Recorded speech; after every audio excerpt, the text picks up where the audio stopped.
అందరికీ నమస్కారము. ఈరోజు నేను పచ్చిమిరపకాయలతో పచ్చడి చేస్తున్నాను.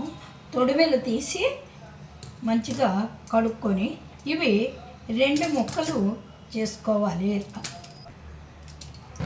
కట్ చేసిన పచ్చిమిరపకాయ ముక్కలు కడాయిలో వేసుకొని ఇందులో 3 స్పూన్లు ఆయిల్ పోసుకోవాలి. ఎందుకంటే పచ్చిమిరపకాయ మరి మంటగా ఉంటుంది, తింటే కూడా ఎలా ఉంటుందో చూడాలా. వేస్తాను కదా, అయ్యేవి కావాలి. ఇప్పుడు మిరపకాయలు వేయించడానికి కడాయి పొయ్యి మీద పెట్టుకున్నాం.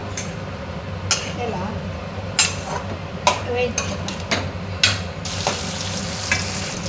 ఇప్పుడు పచ్చిమిర్చి గ్రీన్గా ఉన్నవి వైట్గా అయ్యాయి, వేగాయి. పచ్చడి వేసుకున్నాం. ఇప్పుడు ఈ మిరపకాయలు మిక్సీలో వేసుకుని సాల్ట్ వేసుకున్నాం. సాల్ట్, చింతపండు,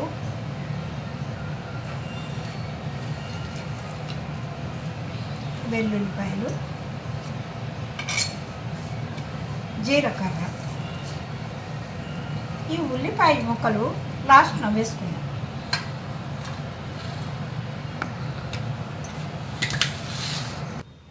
నేను ముందే చెప్పాను కదా, ఆయిల్ ఎక్కువ పోసుకోవాలని. పచ్చిమిరపకాయలు మంటగా ఉంటుందని ఆయిల్ ఎక్కువ పోసుకుంటే మంట ఉండదన్నమాట. అందువల్ల ఈ మిక్సీ పట్టిన తర్వాత లాస్ట్లో ఈ ఆయిల్ పోసుకొని మిగిలిన ఆయిల్ ఉల్లిపాయ ముక్కలు మెత్తగా కాకుండా కొంచెం ముక్కలాగా ఉండేటట్టుగా మిక్సీ పట్టుకోవాలి. అందువల్ల అమ్మగారింట్లో పచ్చడి నేను మరవలేను అన్నమాట. అమ్మ ఎలాంటిదో అమ్మ చేసిన వంటలన్నీ కూడా అలానే ఉంటాయి కదా.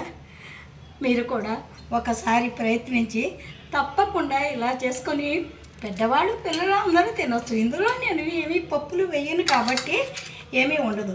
ఉల్లిపాయ వేసాం కాబట్టి ఇది 3 రోజుల వరకు బాగుంటుంది. ఉల్లిపాయ వేయకుండా చేసుకుంటే వారం రోజులు ఉంటుంది. అయితే దాని టేస్ట్ వేరు, దీని టేస్ట్ వేరు కాబట్టి నేను ఉల్లిపాయ వేసాను. ఇది వేడి వేడి అన్నంలో కలుపుకొని ఉల్లిపాయ ముక్కలు కూడా నంచుకొని తింటారు. చాలా బాగుంటుంది. మీరు కూడా ప్రయత్నించండి.